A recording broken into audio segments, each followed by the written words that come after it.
सलामकुम जी, वेलकम करना जी Murtaza garden channel ते जी। अज जनाब मैं कसूर आया अपना सूहे असल। काफ़ी लोगों के कमेंट होंगे ने जी मुर्तज़ा साहब तुसी खास तौर पर जिस तरीके लोग कनक बीजते हैं, मुंजी बीजते हैं या कोई भी फसल बीजते हैं, काफ़ी लोग कमेंट करते हैं कि साड़ी फसल अच्छी नहीं हुई या कनक की ग्रोथ अच्छी नहीं हुई, जिन्होंने आप गंदम आखने।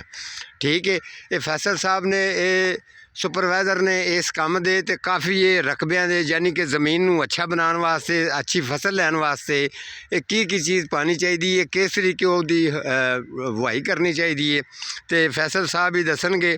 अस्सलामुअलैकुम जी। जी वालेकुम अस्सलाम। जी लोगों का सारे कमेंट फैसल साहब के जो तुसी कनक बीजते हो उनकी बुआई किस तरीके होनी चाहिए और खाद नू कितनी बारी पानी लगना है, तो कितनी बारी केड़ी खाद पानी है ताकि लोग कनक गंदम जी उनकी फसल चंगी लै सकन।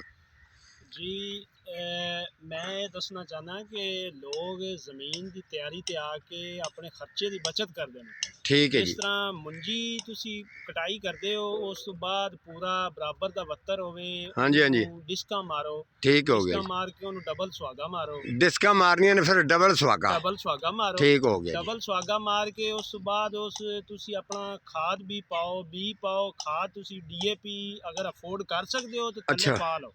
गंदम कणक वास्ते खाद सब तो ज़्यादा बेस्ट केड़ी रहिंदी है? DAP रहती है। DAP। अच्छा जी, बड़ी बेहतरीन खाद है। DAP खाद है वो लोग ज़्यादा इस्तेमाल करते हैं, असी खुद ही इस्तेमाल कर रहे हैं। हाँ जी। उस तो बाद तुसी ओनू मतलब खाद भी पा के दो रालां दी ला के तू सुहागा मार लो। अगर तुसी अफोर्ड कर सकते हो, तुहाडे को अपनी मशीनरी है, अपने औजार हैं, अपना ट्रैक्टर है, ठीक है, तुसी रोटावेटर मार लो, ਉਹਦੇ ਨਾਲ रोटावेटर ਜ਼ਮੀਨ और बरीक हो जाएगी, बेहतरीन बनती है। बेहतरीन सही हो जी, जाएगी। बिल्कुल जितनी फैसल ज़मीन साहब सही बरीक कह रहे हैं होएगी कि उतनी ज़मीन फसल अच्छी होएगी। ज़मीन तुसी अगर अच्छी बना दो तो फसल भी अच्छी होएगी। तुहाडे कोल माशाल्लाह दूर दूर तक काफ़ी मेरे जानने वाले ने जिन्हों के रकबे ने कनक बीजते हैं या मुंजी बीजते हैं, जी जी। उन्होंने वास्ते बड़ा बेस्ट तरीका उस है तो कि बाद कुछ जी असी जिमीवारां नूं नहीं पता होंदा। ਜਦੋਂ ਮਤਲਬ ਜ਼ਮੀਨ ਦਾਣਾ ਜੰਮ ਪੈਂਦਾ ਹੈ, ਗੰਦਮ ਨਿਕਲ ਆਂਦੀ, ਉਸ ਤੋਂ ਬਾਅਦ 25 ਦਿਨ ਬਾਅਦ ਅਸੀਂ ਉਹਨੂੰ ਮਤਲਬ ਪਾਣੀ ਦੇਣਾ ਹੁੰਦਾ ਹੈ। 25 दिन बाद 25 ਦਿਨ ਬਾਅਦ ਜੀ ठीक हो गया। ਉਹਦੇ ਵਿੱਚ ਸਾਨੂੰ ਯੂਰੀਆ ਚਾਹੀਦੀ ਹੈ, हाँ जी। ਬੱਬਰ ਸ਼ੇਰ ਮਿਲ ਜਾਵੇ,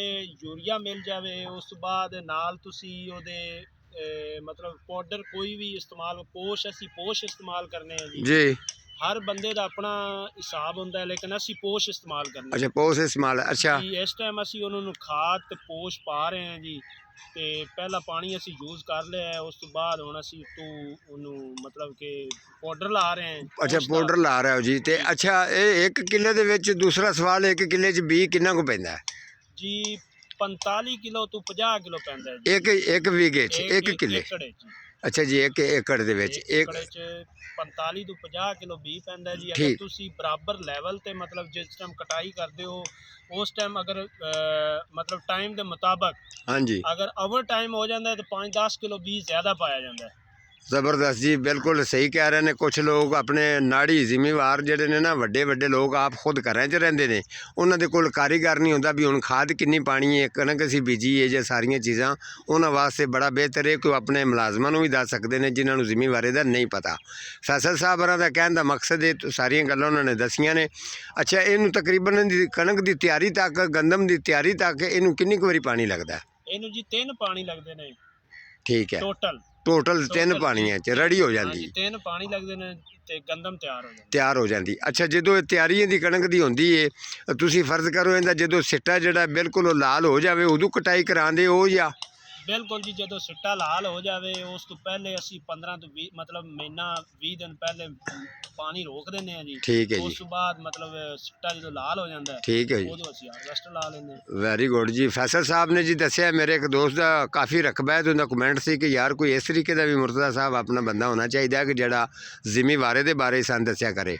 फैसल साहब ने तो माशाल्लाह खास तौर पर कोई भी फसल सब्जी बीजनी है, तुसी कोई भी काम इस तरीके का फसल के अंदर करना है, इस दे बारे च फैसल साहब बहुत अच्छा जानते हैं, समझते हैं। मजीद फिर भी किसी का अगर कोई कमेंट होए, कमेंट करे तो कमेंट के मुताबिक प्रोग्राम फैसल साहब तुहानू कमेंट के जवाब दे देंगे कि तुसी फसल के विच की चीज़ इस्तेमाल करनी।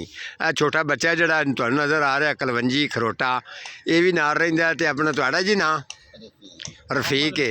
अच्छा जी, रफीक साहब, तो हुण तुसी खाद किहड़ी लाण लगे हो? ਅਸੀਂ ਜੀ ਯੂਰੀਆ ਲਾਉਣ ਲੱਗੇ ਹਾਂ, ਨਾਲ ਪੋਸ਼ ਹੈ ਇਹਦਾ ਅਸੀਂ ਛੱਟਾ ਲਾਉਣ ਲੱਗੇ ਹਾਂ। ਉਸ ਤੋਂ ਬਾਅਦ ਜਿਵੇਂ ਹੀ ਇਹ ਮਤਲਬ ਨਮੀ ਹੈ, ਇਸ ਟਾਈਮ ਧੁੰਦ ਹੈ, ਨਮੀ ਹੈ, ਹਾਂਜੀ ਤਰੇਲ ਪੈ ਰਹੀ ਹੈ, ਜਦੋਂ ਇਸਤੇਮਾਲ ਹੋ ਜਾਏਗੀ ਉਸ ਤੋਂ ਬਾਅਦ ਅਸੀਂ ਹਫਤਾ ਠਹਿਰ ਕੇ ਜੀ ਇਹਨੂੰ ਸਪਰੇਅ ਮਾਰਾਂਗੇ। ਠੀਕ ਹੋ ਗਿਆ। ਜਦੋਂ ਗੰਦ ਗੁੰਦ ਸਪਰੇ ਮੈਂ ਤੁਹਾਡੀ ਸੌਰੀ ਗੱਲ ਕੱਟਣਾ, ਸਪਰੇ ਨੂੰ ਕਿਹੜਾ ਸਪਰੇਅ ਚੌੜੇ ਪੱਤੇ ਵਾਲਾ ਅਸੀਂ ਲੈ ਕੇ ਆਉਂਦੇ ਹਾਂ ਜੀ, ਬਿਹਤਰੀਨ ਸਪਰੇਅ ਹੁੰਦਾ ਹੈ, ਉਹ ਲਿਆ ਕੇ ਇਹਨੂੰ ਮਾਰਾਂਗੇ। ਹਾਂਜੀ ਉਸ ਤੋਂ ਬਾਅਦ ਫਿਰ ਮਤਲਬ ਦੂਸਰਾ ਪਾਣੀ ਲਾਵਾਂਗੇ ਉਹਦੇ ਨਾਲ, ਫਿਰ ਅੱਧੀ ਬੋਰੀ ਯੂਰੀਆ, ਉਸ ਤੋਂ ਬਾਅਦ ਜ਼ਿੰਕ ਨਾਲ ਜ਼ਿੰਕ ਅੱਧੀ ਦੇ ਬੋਰੀ ਯੂਰੀਆ ਨਾਲ ਜ਼ਿੰਕ ਦੀ ਬੋਤਲ ਫੀ ਏਕੜ ਨੂੰ ਅਸੀਂ ਲਾਵਾਂਗੇ ਜੀ। ਵੈਰੀ ਗੁੱਡ ਜੀ, ਬੜਾ ਜ਼ਬਰਦਸਤ ਜੀ। ਫੈਸਲ ਸਾਹਿਬ ਤੁਹਾਨੂੰ ਟਿਪ ਦਿੱਤੀ ਹੈ, ਮੇਰੇ ਜ਼ਿਮੀਵਾਰ ਭਰਾ ਜਿੰਨੇ ਵੀ ਨੇ, ਤੇ ਇਨਸ਼ਾਅੱਲਾ ਅੱਗੇ ਵੀ ਇਹਨਾਂ ਦੇ ਮੈਂ ਇੱਕ ਦੋ ਪ੍ਰੋਗਰਾਮ ਕਰਾਂਗਾ, ਤੁਸੀਂ ਕਮੈਂਟ ਜ਼ਰੂਰ ਕਰਨਾ ਹੈ। ਤੇ ਇਹ ਜਿਹੜਾ ਤੁਸੀਂ ਪਾਊਡਰ, ਇਹਦਾ ਤਰੀਕਾ ਜਿਹੜਾ ਤੁਸੀਂ ਪਾਊਡਰ ਦੱਸਿਆ ਕੀ ਨਾ ਹੈ? ਪੋਸ਼ ਹੈ ਜੀ। ਪੋਸ਼ ਇਹਦਾ ਨਾਂ ਹੈ। ਇਹਨੂੰ ਕਿਸੇ ਬੰਦੇ ਨੂੰ ਨਾੜੀ ਨੂੰ ਨਹੀਂ ਪਤਾ, ਕੋਈ ਪਾਣੀ 'ਚ ਮਿਲਾ ਦਿੰਦਾ ਹੈ, ਕੋਈ ਹੋਰ ਤਰੀਕੇ ਨਾਲ। ਆ ਸਹੀ ਤਰੀਕਾ ਇਹਦਾ ਕਿਹੜਾ ਹੈ ਕਿ ਤੁਸੀਂ ਗੰਦਮ ਨੂੰ ਇਹ 3 ਕਿਲੋ ਪੋਸ਼ ਦਾ ਪਾਊਡਰ ਲੈ ਲੈਣਾ ਜੀ, ਸੁਣ ਲਓ ਜੀ, 15 ਕਿਲੋ ਯੂਰੀਆ ਖਾਦ ਲੈ ਲੈਣੀ, ਠੀਕ ਹੋ ਗਿਆ। 2 ਤੋਂ 3 ਕਿਲੋ ਨਮੀ ਵਾਲੀ ਮਿੱਟੀ ਲੈ ਲੈਣੀ, ਉਹਦੇ ਵਿੱਚ ਪਾਊਡਰ ਨੂੰ ਇਸ ਤਰ੍ਹਾਂ ਮਲ ਕੇ ਮਿਕਸ ਕਰ ਲੈਣਾ ਤੇ ਉਸ ਯੂਰੀਆ ਦੇ ਵਿੱਚ ਰਲਾ ਲੈਣਾ। ਤੇ ਰਲਾ ਕੇ ਤੁਸੀਂ ਫੀ ਏਕੜ ਤੇ ਉਹ ਵਜ਼ਨ ਤੁਹਾਡਾ ਬਣ ਜਾਣਾ ਹੈ 20 ਤੋਂ 21 ਕਿਲੋ ਟੋਟਲ। ਠੀਕ ਹੈ, ਫੀ ਏਕੜ ਨੂੰ ਤੁਸੀਂ ਛੱਟਾ ਦੇ ਦੇਣਾ ਜੀ। ਬਹੁਤ ਜ਼ਬਰਦਸਤ ਜੀ ਫੈਸਲ ਸਾਹਿਬ, ਬਹੁਤ ਸ਼ੁਕਰੀਆ ਜੀ। ਅਸੀਂ ਤੁਹਾਡੇ ਕੋਲ ਕਸੂਰ ਆ ਕੇ ਮਾਸ਼ਾਅੱਲਾ ਕਾਫੀ ਇਹਨਾਂ ਨੇ ਸਾਡੀ ਸੇਵਾ ਵੀ ਕੀਤੀ, ਖਿਦਮਤ ਵੀ ਕੀਤੀ, ਇਹਨਾਂ ਦੀ ਬਹੁਤ ਬਹੁਤ ਮਿਹਰਬਾਨੀ। ਤੇ ਤੁਹਾਡਾ ਕੋਈ ਸਵਾਲ ਹੋਵੇ ਤਾਂ ਸਵਾਲ ਦਾ ਇਨਸ਼ਾਅੱਲਾ ਤੁਹਾਨੂੰ ਜਵਾਬ ਦੇਣਗੇ। ਬਹੁਤ ਸ਼ੁਕਰੀਆ ਤੇ ਮਿਹਰਬਾਨੀ ਜੀ। ਅੱਜ ਦਾ ਸਾਡਾ ਪ੍ਰੋਗਰਾਮ ਇੰਨਾ ਹੀ ਸੀ, ਤੇ ਮਿਲਨੇ ਆ ਕਿਸੇ ਅਗਲੇ ਪ੍ਰੋਗਰਾਮ ਦੇ ਨਾਲ। ਅੱਲਾ ਹਾਫਿਜ਼।